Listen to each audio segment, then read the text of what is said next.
மூன்றாம் உலக யுத்தம் ஏற்படுவதற்கான மூல காரணமாக இருக்க போகிற மூன்றாம் எருசலேம் தேவாலயம் இயேசு கிறிஸ்துவின் 2ஆம் வருகைக்கும் உலக முடிவுக்குமான மிக முக்கியமான அடையாளம்.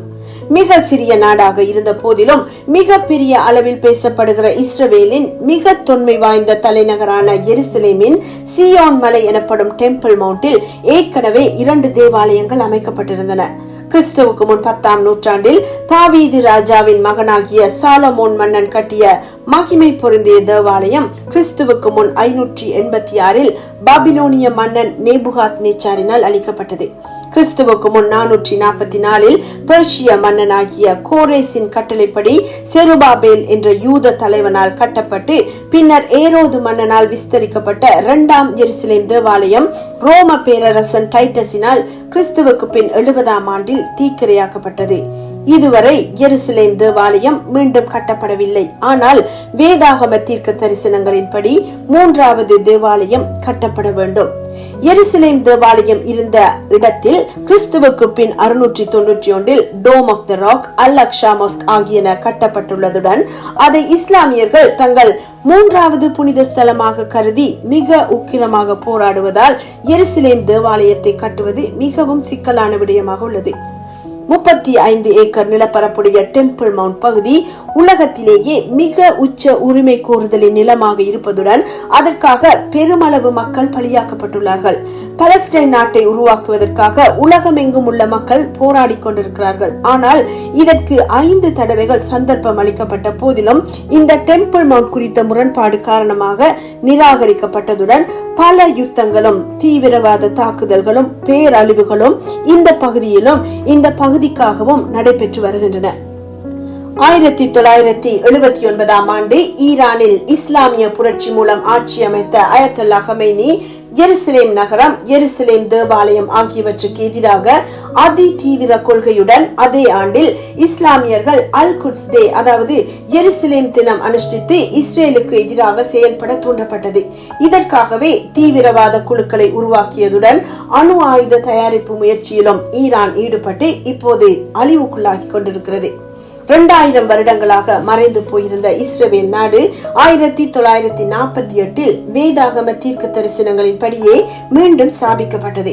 1967 6 நாள் யுத்தத்தில் எருசலேம் நகரம் இஸ்ரேலியர்களால் கைப்பற்றப்பட்ட போதிலும் எருசலேம் தேவாலயம் மீண்டும் கட்டப்படவில்லை. ஆனால் சமீப காலமாக 3ஆம் எருசலேம் தேவாலயம் கட்டப்படுவதற்கான சகல ஆயத்தங்களும் செய்யப்பட்டு மிக குறுகிய கால பகுதியில், அதாவது வெறும் 2 மாதங்கள் தேவாலயம் கட்டி முடிப்பதற்கு தயாராக உள்ளது. உலக முடிவில் பாழாக்குகிற அருவருப்பாகிய அந்தி கிறிஸ்து எழும்புவான் என தானியேல் தீர்க்கதரிசியும் அந்த பாழாக்குகிற அருவருப்பு பரிசுத்த ஸ்தலத்தில் நிற்பான் என இயேசு கிறிஸ்துவும் கூறியுள்ளார்கள். அவன் எதிர்த்து நிற்கிறவனாயும் தேவன் என்னப்படுவது எதுவோ, ஆராதிக்கப்படுவது எதுவோ அவை எல்லாவற்றிற்கும் மேலாக தன்னை உயர்த்துகிறவனாயும் தேவனுடைய ஆலயத்தில் தேவன் போல் உட்கார்ந்து தன்னைத்தான் தேவன் என்று காண்பிக்கிறவனாயும் இருப்பான் என 2 தெசலோனிக்கேயர் 2:3 கூறுகிறது. கடைசி நாட்களில் கர்த்தருடைய ஆலயமாகிய பர்வதம் பர்வதங்களின் கொடுமுடியில் ஸ்தாபிக்கப்பட்டு மலைகளுக்கு மேலாய் உயர்த்தப்படும் என ஏசாயா தீர்க்கதரிசியும் மீகா தீர்க்கதரிசியும் கூறியுள்ளதுடன் எசேக்கியேல் தீர்க்கதரிசி 3ஆம் தேவாலயத்தின் சரியான அளவையும் விளக்கமாக எழுதியுள்ளார். வெளிப்படுத்தல் புத்தகத்தில் கடைசி நாட்களில் அளக்கப்படும் தேவாலயம் பற்றி எழுதப்பட்டுள்ளது. அப்படியானால் அந்த ஆலயம் கட்டப்பட வேண்டும். யூதர்கள் 3ஆம் தேவாலயம் நிச்சயமாக கட்டப்பட வேண்டும் என்பதில் அதிக உறுதியாக இருக்கும். அதேவேளை கிறிஸ்தவர்களில் சிலர் நாங்களே தேவாலயம், 3ஆம் தேவாலயம் தேவையில்லை என கூறுகிறார்கள். வேத வாக்கியங்களின்படி தேவ ஆலயமாகிய தேவ பிள்ளைகளின் இதயத்தில் சாத்தான் உட்கார முடியாது. அந்தி கிறிஸ்து உட்காருவதற்கான தேவாலய கட்டடம் நிச்சயமாக இருக்க வேண்டும். எருசலேமில் 3ஆம் தேவாலயம் கட்டப்படுவதற்கு மிக பெரிய தடையாக இருக்கும் இஸ்லாமிய ஆதிக்கமும் டெம்பிள் மவுண்டில் உள்ள Dome of the Rock, Al Aqsa mosque ஆகியனவும் மிக பெரிய யுத்தத்தின் மூலம் அல்லது இயற்கை அழிவின் மூலம் அகற்றப்படும் வாய்ப்பு உள்ளது. இப்போதே ஈரானில் தலைவர்களும் ஆயுதங்களும் பயங்கரவாத திட்டங்களும் அளிக்கப்பட்ட நிலையில் மத்திய கிழக்கில் இஸ்லாமிய ஆதிக்கம் சரிய தொடங்கியுள்ளது. தங்களை அடக்கி ஒடுக்கி ஆளுகை செய்த இஸ்லாமிய மதவாதத்துக்கு எதிராக மில்லியன் கணக்கானோர் எழும்பியிருக்கிறார்கள். இப்படி ஒரு சூழ்நிலையை பயன்படுத்தி அந்த கிறிஸ்து தனது 7 வருட ஆட்சிக்காக யூதர்களுடன் ஏற்படுத்தும் சமாதான ஒப்பந்தத்தில் 3ஆம் தேவாலயம் கட்டுவதற்கு அனுமதி அளிக்கக்கூடிய சாத்தியம் உள்ளது.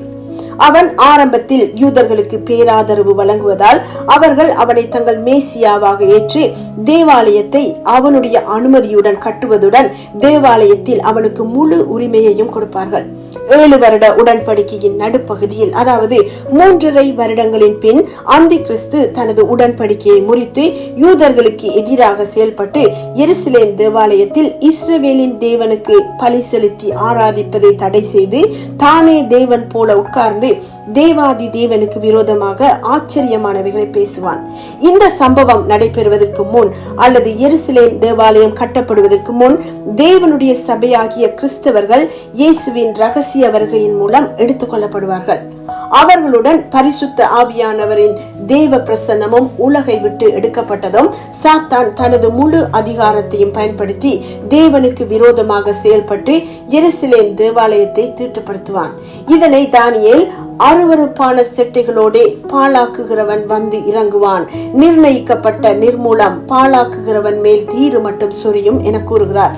கிறிஸ்துவுக்கு முன் 167 ஆன்டியோகஸ் என்பவன் கிரேக்க கடவுளான சூயஸின் சிலையை 2ஆம் எருசலேம் தேவாலயத்தில் வைத்து பலிபீடத்தின் மேல் பன்றியை பலியிட்டு பரிசுத்த தேவாலயத்தை மிகவும் தீட்டுப்படுத்தினான். இதைவிட பல மடங்கு அதிகமாக அந்தி கிறிஸ்து 3ஆம் தேவாலயத்தை தீட்டுப்படுத்துவான். எனவே இயேசு கிறிஸ்து தமது மகிமையில் வரும்போது இந்த ஆலயத்துக்குள் பிரவேசிக்க மாட்டார். தீட்டுப்படுத்தப்பட்ட 3ஆம் தேவாலயம் முற்றாக அழிக்கப்படும். இதன் பிறகு 4ஆம் தேவாலயம் எருசலேமில் கட்டப்படும் என ஒரு சிலர் நம்புகிறார்கள்.